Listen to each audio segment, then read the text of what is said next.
Բարև ձեզ Հայք մեդիայի սիրելի հետևորդներ։ Այսօր զրուցելու ենք Հայաստանի Հանրապետության ժողովրդական արտիստ բոլորիս կողմից սիրված Հրանտ Թոխադյանի հետ։ Պարոն Թոխադյան, թույլ տվեք շնորհակալություն հայտնել ձեզ այսպիսի գեղեցիկ հնարավորության համար։ Սա մեզ համար մեծ պատիվ է տեսնել ձեզ Հայք մեդիայի տաղավարում եւ համոզված եմ նաեւ մեր հետևորդները երկար են սպասել այս հանդիպմանը։ Շնորհակալություն հրավերի համար, ես եմ ուրախ, որ ձեզ մոտ եմ։ Պարոն Թոխադյան, ես ուզում եմ սկսենք այնտեղից, թե ինչպես եղավ ձեր մուտքը թատերաշխարհ, ինչպես որոշեցիք այդ ճանապարհն ընտրել եւ արդյոք երբ տարիների հայացք եք նետում դեպի անցած ճանապարհը, զղջում եք կամ գուցե ինչ-որ մեկ այլ մեկնաբանություն կունենաք այս մասով։ Եթե սկզբից սկսենք, դա շատ երկար կտևի, որովհետեւ այդ ճանապարհը մոտ 50 տարի է։ 50 տարվա պատմություն ունի իմ բեմ գալը 76 թվականի հոկտեմբերի 10-ից այն ժամանակ դեր տղամարդկանց ակումբ էր մուսկոյ կլուբ Երևանի պոլիտեխնիկ ինստիտուտի կավոյենի թիմն էր որը հետո արդեն վերածվեց Երևանի կամերային թատրոն դարձավ ու 77 թվականից մենք սկսեցինք շինարարությունը թատրոնի Իսկապես մենք սկսեցինք, որովհետև թատրոնը կառուցում ենք մենք։ Մեզ տրամադրված էր մի պրարապ, իսկ քանի որ թատրոնի մասնակիցները մոտ 90%-ը տարբեր մասնագիտություններ ունեին, բացի թատերականից։ Ընդ որում ունեինք նաև շինարարներ, ունեինք նաև ճարտարապետներ, թատրոնը կառուցեցինք մենք ինքներս։ Հետո արդեն սկսեցինք Այսպես թե այնպես ստուդիաներում թատերական կրթություն ստանալ տարբեր։ Տենց ես այդ ընթացքում ավարտեցի հայ ֆիլմի ստուդիան։ Ինձ հետ միասին եւս 4 հոգի մեր թատրոնից։ Տենց սկսվեց քայլերը բեմ։ Որովհետեւ որ ասեմ մանկության երազանք ա եղել բեմը սուտ կլինի, չեմ ուզում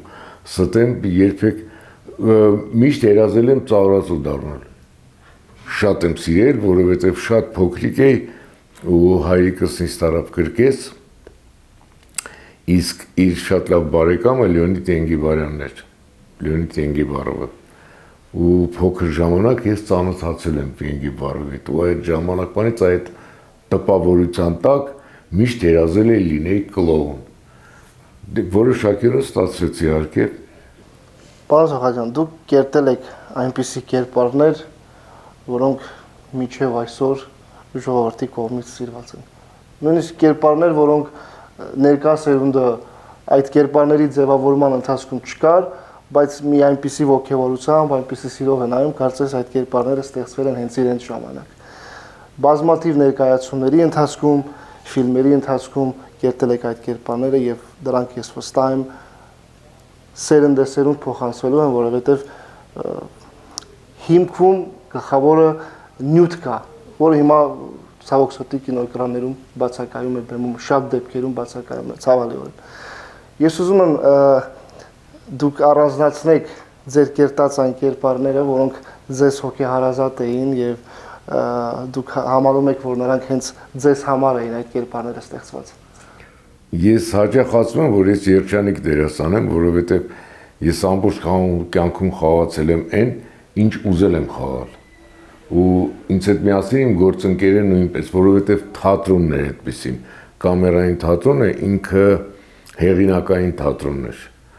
Ու մեր գեղարվեստական ղեկավարը եւ թատրոնի իդեայի գրողը Արա Երնջակյանը ինքը գրում էր իր պիեսները հենց մեզ վրա։ Դա որ մենք խաղում ենք այն, ինչ որ ուզում ենք խաղալ, ինչ որ կարող ենք խաղալ, ինչը մեզ հետաքրքիր էր։ Դրա համար առանձնացնել դրանց մեջից որևէ մասնավոր ներկայացում ես չեմ կարող, որտեղ բոլորն էլ սիրում եմ, բոլորը։ Ու նույնապես եմ սիրում, իրանք երեխաների պես են, չես կարող առանձնացնել, որ սրան շատ է սիրում, սրան քիչ։ Հավասար եմ սիրում ու մինչև հիմա էլ, քանի երբ որ 91 թվից էլ չէի աշխատում կամերային թատրոնում, որովհետև մեր սերունդը ծերացավ, դուրս եկան նորերը, եկան երիտասարդները, էլի ուրիշ թատրոն ինձ համար գոյություն չուներ, հնարավոր չէ, որ ես գնայի ուրիշ թատրոն։ Դա համար մենք ստեղծեցինք մերը, մասնավոր թատրոնը Արմենի Համբարձումյան ղեկավարությամբ, իմ շատ լավ բարեկամ։ Ու այդպես ստեղծվեց Խաթաբալադան, հետո Միակուլպան, հետո Ժանգոտ Բանալին, հետո Միակուլպա 2-ը տենց։ Մինչև այսօր։ Այ խոսեցիք Միակուլպայի մասին, ես հիշում եմ իմ մանկական տարիներին, երբ առաջին անգամ փորձեցի նայել Միակուլպան, առաջին փորձը, որ փորձեցի դիտել Միակուլպա ներկայացումը,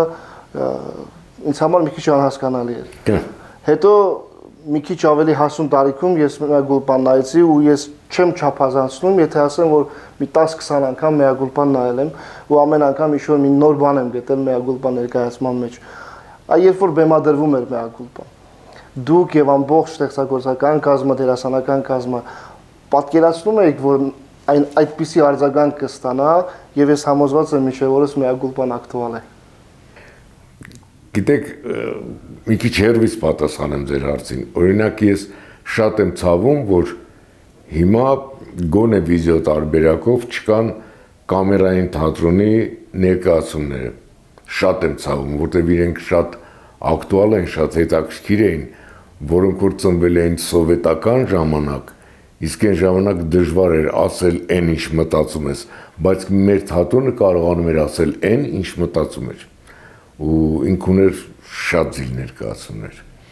որից հետո ծնվեց Խաթաբալադան, որը նույնպես իր տեղը գրավեց հանդիսատեսի համար, արդեն կար վիդեո տարբերակները, ու ես էլի երջանիկ եմ նրանով, որ ներկայացումները, որոնք մենք խաղացել ենք, իրենք կան, իրենք չեն գնացել, այսինքն գալիս է նոր սերունդ ու իրենց համար դա հիշողություն չի, դա ակտուալ է, որտեղ ինքը կարող է միացնի YouTube-ը եւ նայել ներկայացումները, դա շատ կարևոր է։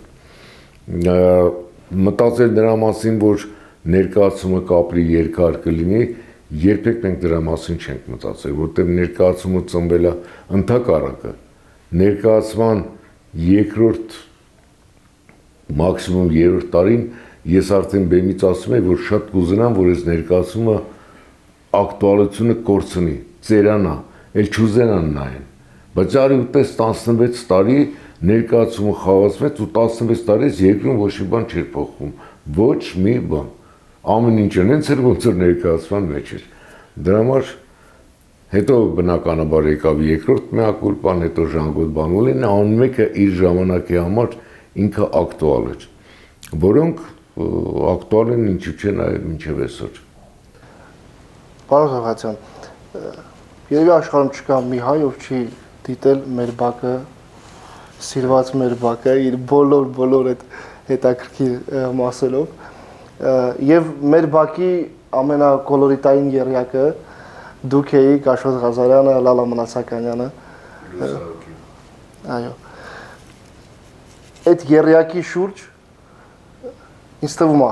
սա իմ կարծիքն է, որ այդ եռյակի շուրջ ձևավորվեց մեր բակը սիրելու համաժողովրդական մի մեծ այսպես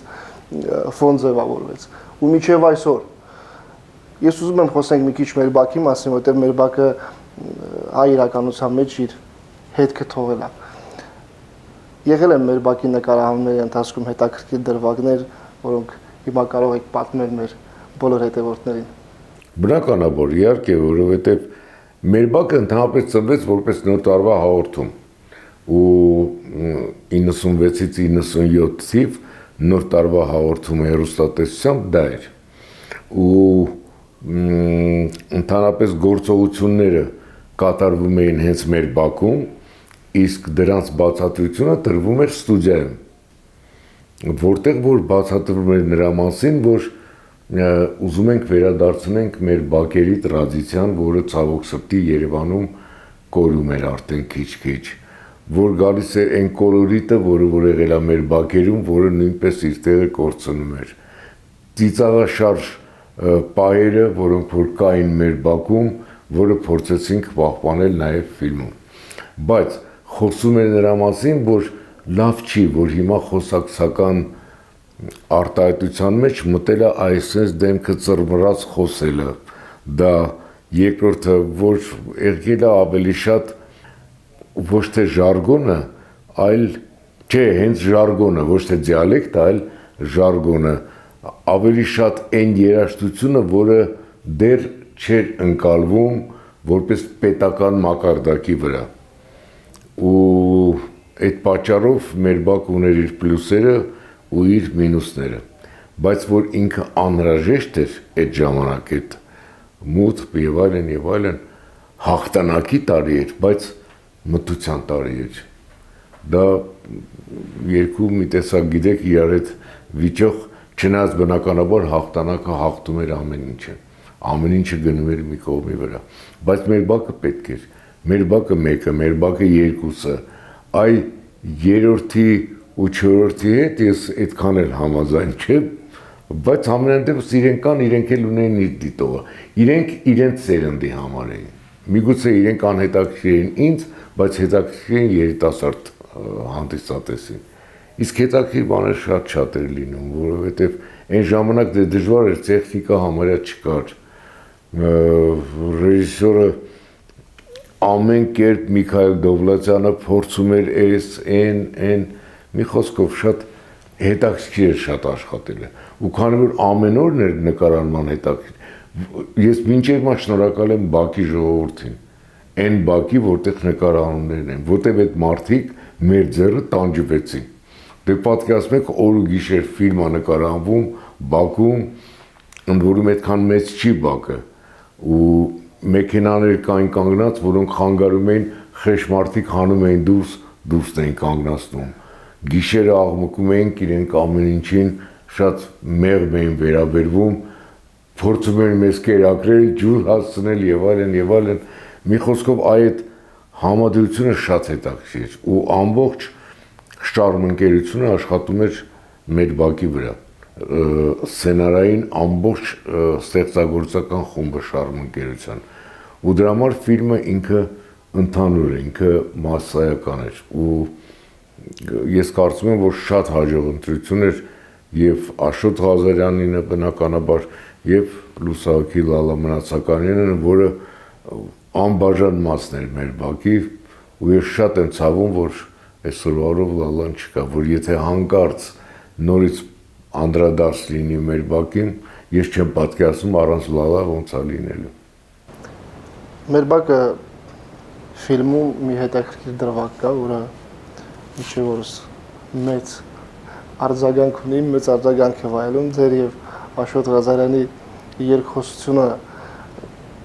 փղի մրջունների ռեստորան գնալու մասին։ Ոնց է հայտնի անեկդոտա։ Այո, գիտեք, ինչի համար եմ ուզում այս մասին խոսենք, որովհետև երբեմն համացանցում գրում են, որ դա իմպրովիզ էր, չկար սցենարի մեջ։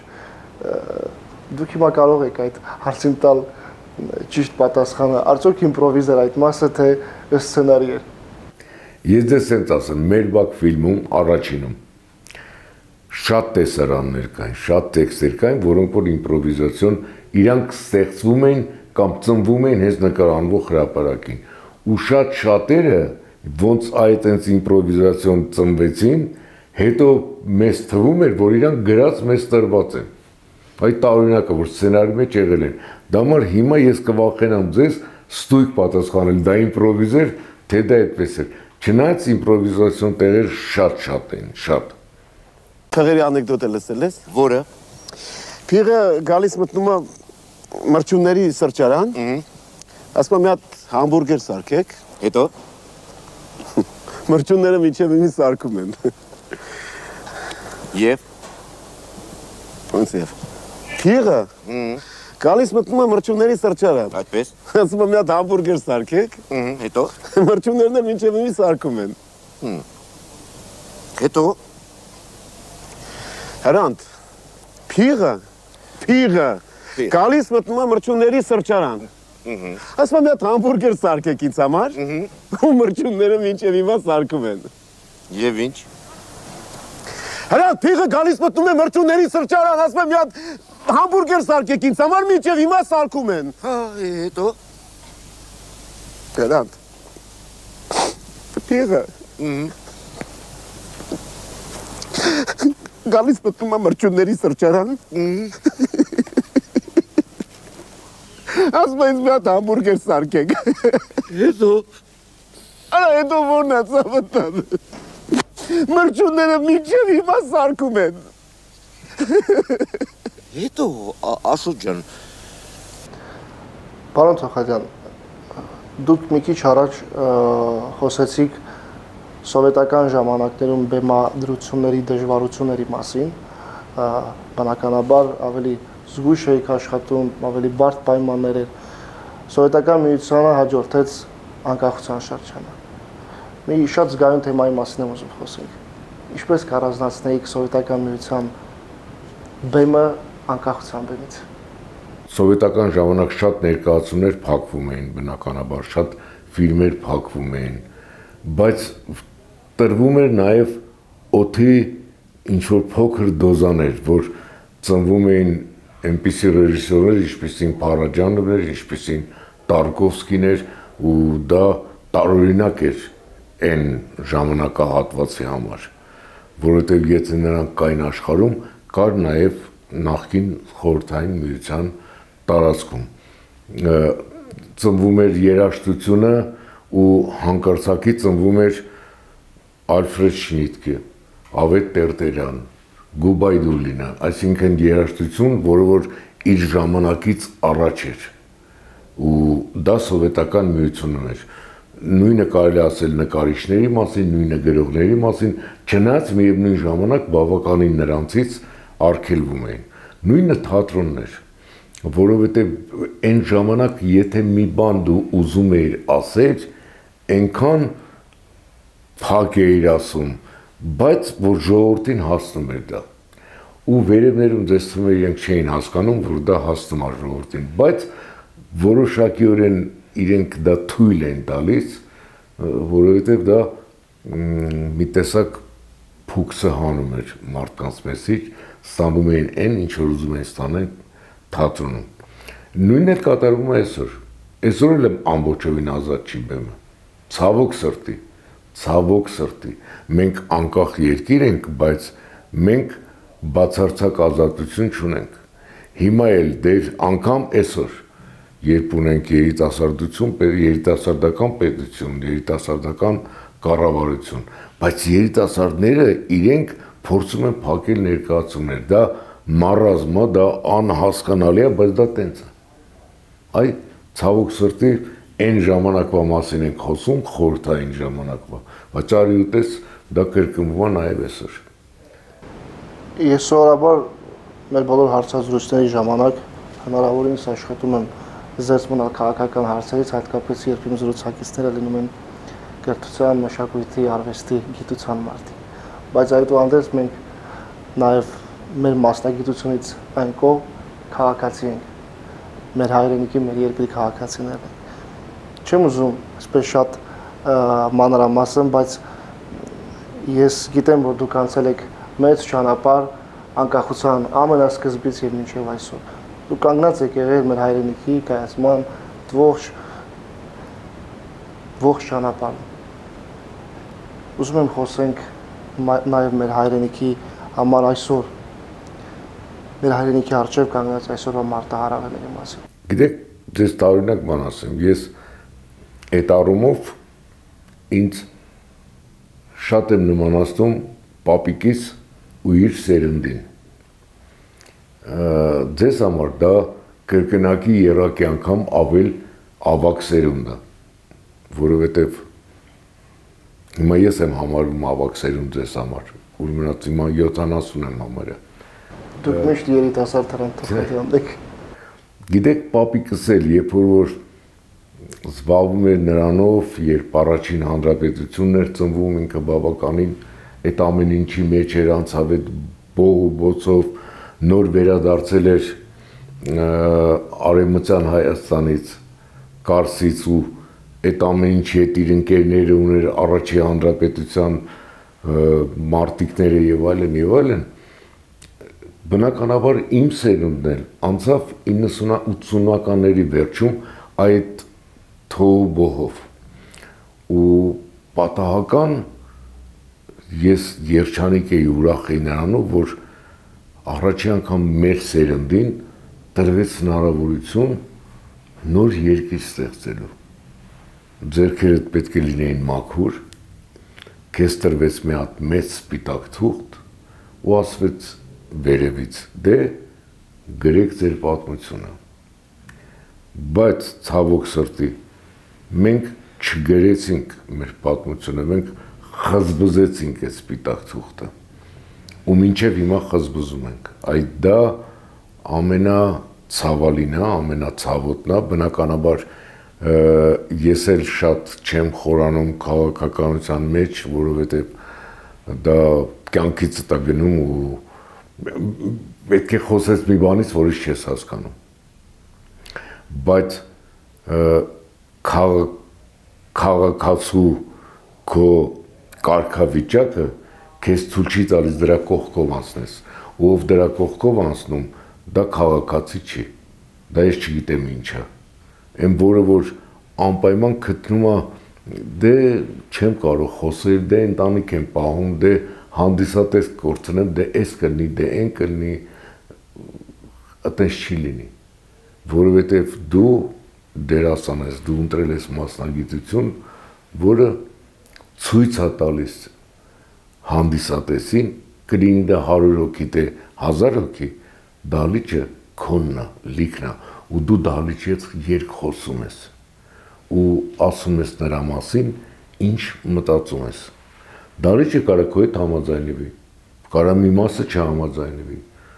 կարա լինի մի մաս, որը կվեկենա կգնա, լրիվ քո հետ համաձայն չիներով, դու պետք է պատրաստ լինես դրան, բայց պետք է խոսաս իր հետ, իրան տաս այն, ինչ որ ինքը քեզանից սպասում է։ Բնականաբար գտնվում են մարդիկ, որոնք որ անբախ զամբախ խոսում են, այլ հետևից էլ ինչ ասես, ասում են, անցում են եւ այլն եւ այլն եւ այլն, դա եղել է, դա կա ու դա կլինի։ Դրան պետք է ուշադրություն չդարձնես, դրա պոչը չբռնես։ Դու անես այն, ինչ որ գտնում ես ճիշտ, ինչ որ գտնում ես իմաստավոր եւ ինչ որ կարող ես բեմից անել։ Հարթակներ բարձանալ դերասաններին առանձնապես պետք չի։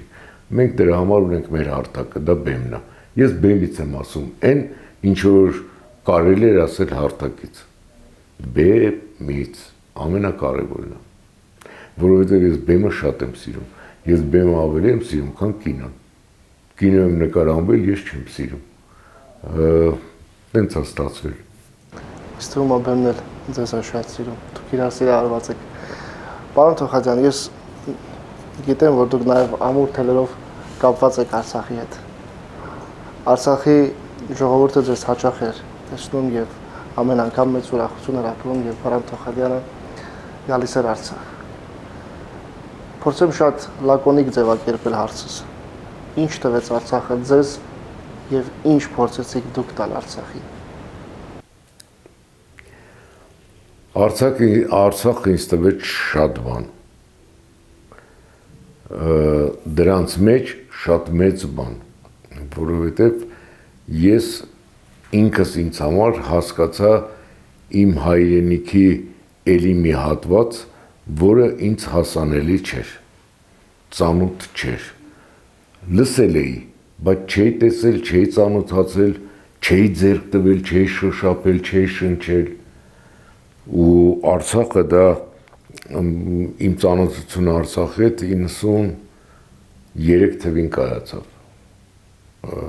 Իմ շատ լավ բարեկամ,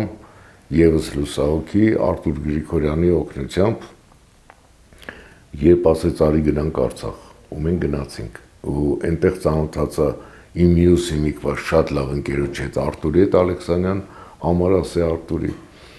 եւ շատ հրամանատարների, շատ զինվորների հետ, ու շատ տարօրինակ այնտեղ տեսա իմ դասընկերոջը, որը ինձ համար անսպասելի էր, դա Պարքև Սրբազանն է, որ հետ մենք միասին սովորել ենք։ Ու այդ ամեն ինչը ինձ տվեց հայրենասիրության ևս մի աստիճան։ Ոնց կարելի է սիրել երկիրը, ոնց կարելի է մաքուր պահել քաղաքը։ Ես զարմանում եմ ամեն անգամ Ստեփանակերտի, Շուշիի, Մարտակերտի վրա, որովհետև մարդիկ առավոտ շուտ ավլում էին իրենց քաղաքը, մաքրում էին ու դա ես չգիտեմ, եւ հիմա երբ որ ինչ որ ոչ լրիվ ճշմարիտ ու ոչ լրիվ լավ բաներ լսում եմ արցախցիների հասցեին, դա ինձ շատ է վրդովեցնում ու համբերությունից հանում, որովհետև դա անհնար բան է։ Արցախը դա մենք գիտեք երբ որ ինձ պապիկս մի անգամ արդեն իր գնալուց մի քանի օր առաջ ինձ տվեց իր տան բանալին Կարսի տան բանալին ասեց ար այս քո տան բանալին է որ ես կյանքում չի եղել Կարսում չի եղել տեսել ու չգիտել դա ինչ տուն է ինձ համար իմ հայրենիքը Երևանն էր հետո ես հասկացա դա ինչ էր ու այդ բանալին